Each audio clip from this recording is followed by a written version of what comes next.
are kids that should be learning with their friends. They should be playing on the playground.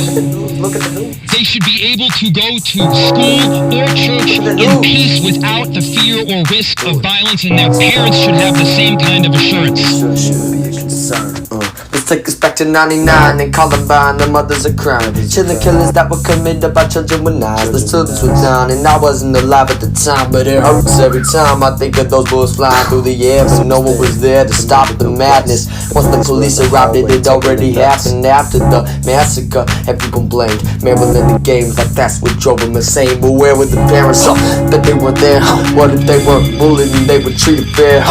Then maybe they wouldn't grow up to be mass killers and feel like their only option is to pull triggers. Now I'm not saying they're innocent, they still took lives, but when this happens, every time we as the people see it and then we say, oh no, and suddenly stop caring and get right back on the phone. So how is anything gonna change if we do nothing about it? Cause this is why so many murders are sprouted, and this is why 26 years later ain't nothing changed, and this is why the generation be raises the range, and this is why every school has a safe zone in case of a shooting. What about the ones who ain't get home? This is why my school's gotten threats about bombing the place. This is why students like me don't feel safe. The amount of pain that they are suffering right now is extraordinary.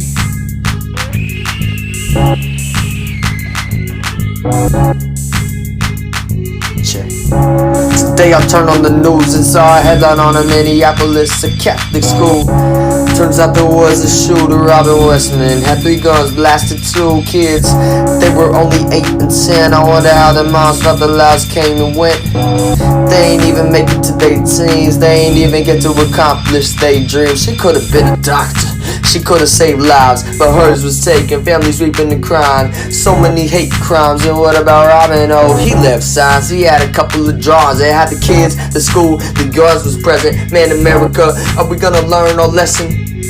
It's obvious he was insane. We gotta stop these people before it's too late. So how is anything gonna change if we do nothing about it? Cause this is why so many murders are sprouted, and this is why 26 years later ain't nothing changed, and this is why the generation be racist deranged, and this is why every school has a safe zone in case of a shooting. What about the ones who ain't get home? This is why my school's gotten threats about bombing the place. This is why students like me don't feel safe. This isn't a song, it's a call to action. I want this movement to start gaining traction. I want these words to be heard so that kids like me can live free and not be discouraged. This song goes out to the ladies who dealt with bad things in their lives, and for the Samaritans that start hearing the cries. This song is to encourage us to start raising our kids to not be evil, to always forgive. Cause if we don't, I don't need to explain. Look at the consequences, look at the pain, and tell me it doesn't hurt you. I know it hurts me.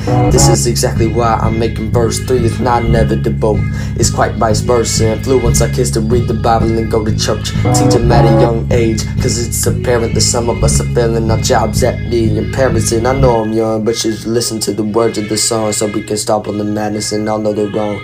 When the trumpet sound and Jesus comes down, I hope we know that we were part of the math, brother. Look, this ain't gonna stop itself. You'll just sit around and do nothing while innocent children are getting killed. Sit back and let it happen. We gotta start fighting. We gotta start fighting these problems. I know y'all want to. And this ain't what God would want for us just to sit around, so act on it.